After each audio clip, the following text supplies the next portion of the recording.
Accrochez-vous, auditeurs de 47 FM, tout de suite, je vous emmène au cinéma Les Montreurs d'Images à Agen.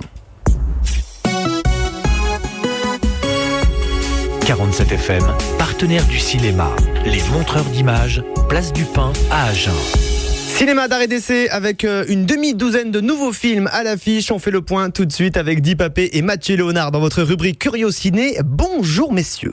Salut François, salut Di Papé et bonjour à tous. Pas moins de 6 nouveaux films cette semaine, dont 3 films français.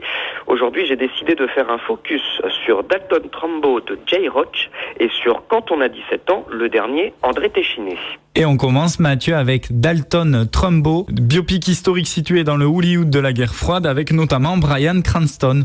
Révélé par la série dramatique d'HBO Breaking Bad, Bryan Cranston incarne ici Dalton Trumbo, scénariste talentueux au sommet de son art, mais accusé d'être communiste. Emprisonné un temps puis libéré, Trumbo est interdit d'exercer son métier de scénariste sous peine de retourner en prison.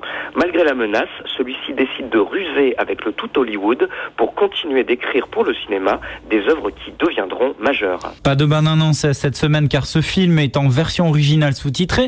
Mais pourquoi, Mathieu, tu nous le conseilles ? Eh bien parce que c'est du cinéma de divertissement, mais du divertissement intelligent.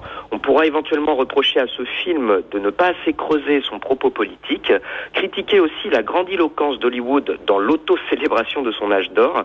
Dalton Trumbo n'en demeure pas moins un spectacle jouissif. La performance de Bryan Cranston dans le rôle titre, d'ailleurs récompensé d'une première nomination aux Oscars, vaut à elle seule le déplacement. Et c'est sans compter sur une reconstitution superbe, un spectacle vraiment plaisant. Allez, on continue avec un film français, tu en parlais à l'instant, celui d'André Téchiné, Quand on a 17 ans, avec Sandrine Kimberlin. Et c'est ta curiosité de la semaine, Mathieu.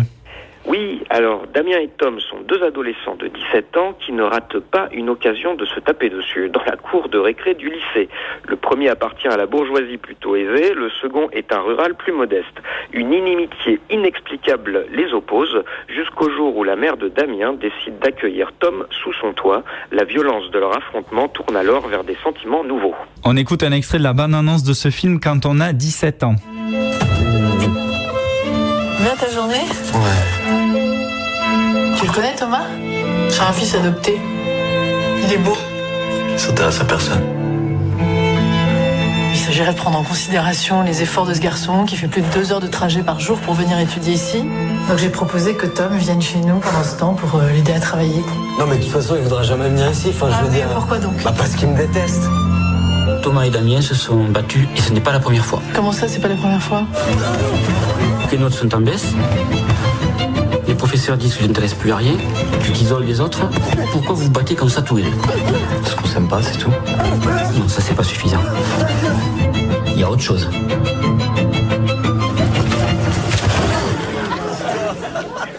Il paraît que tu t'es pas défendu. De retour sur 47 FM, dans Curiociné, c'est le film Quand on a 17 ans d'André Téchiné et c'est ta curiosité de la semaine. Mais pourquoi donc, Mathieu ? Alors c'est vrai qu'on peut se poser la question tellement j'ai du mal avec le cinéma social à la française qui tourne souvent autour des mêmes archétypes paresseux. Le couple qui se déchire, la fille droguée, le fils homosexuel et j'en passe. Le dernier Téchiné est à voir parce qu'il évite ces stéréotypes. Alors certes, l'histoire tourne autour de l'adolescence, d'un conflit fort entre 2 personnages, de la construction de l'identité sexuelle et d'une possible homosexualité, des thèmes qui sont chers à la scénariste Céline Sciamma. C'est tout ce que je fuis en général. Mais ici, les enjeux entre les personnages sont troubles, ce qui nous laisse comme dans une forme de suspense. Et surtout, Téchiné joue sa partition avec subtilité. La bienveillance de la mère, incarnée par Kimberlin, tranche avec le cliché habituel. La tension amoureuse des 2 ados relève aussi plus du conflit intérieur que d'un enjeu de société. À l'arrivée, c'est un film remarquable sur la jeunesse dans la France post-gay des années 2010. Et je vais d'ailleurs faire un brin de provoque.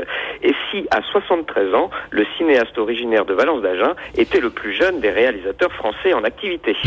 On se quitte, Mathieu, cette semaine sur cette question ouverte et puis on se retrouve la semaine prochaine. Excellente semaine à tous et à mardi prochain. Merci messieurs.